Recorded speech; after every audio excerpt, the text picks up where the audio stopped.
कायदा दाखवायचा आहे, त्यांना सांगायचंय कोर्ट आमच्या सोबत आहे, त्यांना सांगायचंय मुख्यमंत्र्यांचे आदेश आमच्याकडे आहे, तुम्ही कुठल्या अधिकाराने आमचे घर पाडता. म्हणून उद्या सकाळी 10 वाजता महानगरपालिका आयुक्ताच्या शासकीय घरासमोर दिल्ली गेटला तुम्ही या. तिथे आल्यानंतर आपण चर्चा करू. आपलं घर किती स्क्वेअर फीटचं आहे, किती पत्र्याचं आहे, लोड बेरिंगचं आहे, स्लॅबचं आहे, बोर आहे, काय काय आपल्याकडे आहे, आपण किती दिवस टॅक्स भरला, ज्या ज्या गोष्टी आपल्याकडे आहे त्याचा उद्या पुरावा द्या.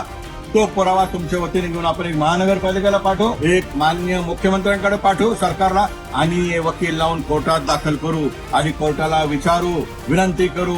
एवढे हजारो लोकांचे माता भगिनींचे घर आहेत, हे पुरावे आहेत. हे अतिक्रमण कसे अतिक्रमण म्हणता, एखादी सरकारी जमीन असेल तर त्याला देखील राज्य सरकार म्हणतं ज्यांनी अतिक्रमण केलं त्याला मोबदला द्या, त्याला घरं द्या. इथे आमचे हक्काचे बॉन्डचे गुड्डेवारीचे घर हे अतिक्रमण होऊ शकत नाही. कोणत्या एखाद्या बिल्डरला मोठा प्रकल्प करायला आम्ही रस्ता मोठा होऊन देणार नाही जोपर्यंत आम्हाला पैसे भेटत नाही. पीडीआरचा रेट पाडण्यासाठी, एखाद्या बिल्डरला मोठा करण्यासाठी बिना पैशाचं आम्ही घर होऊन देणार नाही. तुम्हाला रोडला कॉन्ट्रॅक्टरला काम द्यायचंय, त्या कॉन्ट्रॅक्टरला काम देण्यासाठी रस्ता मोठा करणार असेल बिना मोबदल्या, ते आम्ही होऊन देणार नाही. तुम्ही शहरामध्ये दादागिरी करत असाल तर ती दादागिरी आम्ही मोडीत काढू. कायद्याच्या भाषेमध्ये तुम्हाला सांगतो, तुम्ही सर्वजण घाबरू नका. उद्या या, आपण निश्चित आपला विजय होईल एवढा शब्द मी तुम्हाला देतो. उद्या मी आपली वाट पाहतो, आपली रजा घेतो. मला यायला उशीर झाला त्याबद्दल मी माफी मागतो.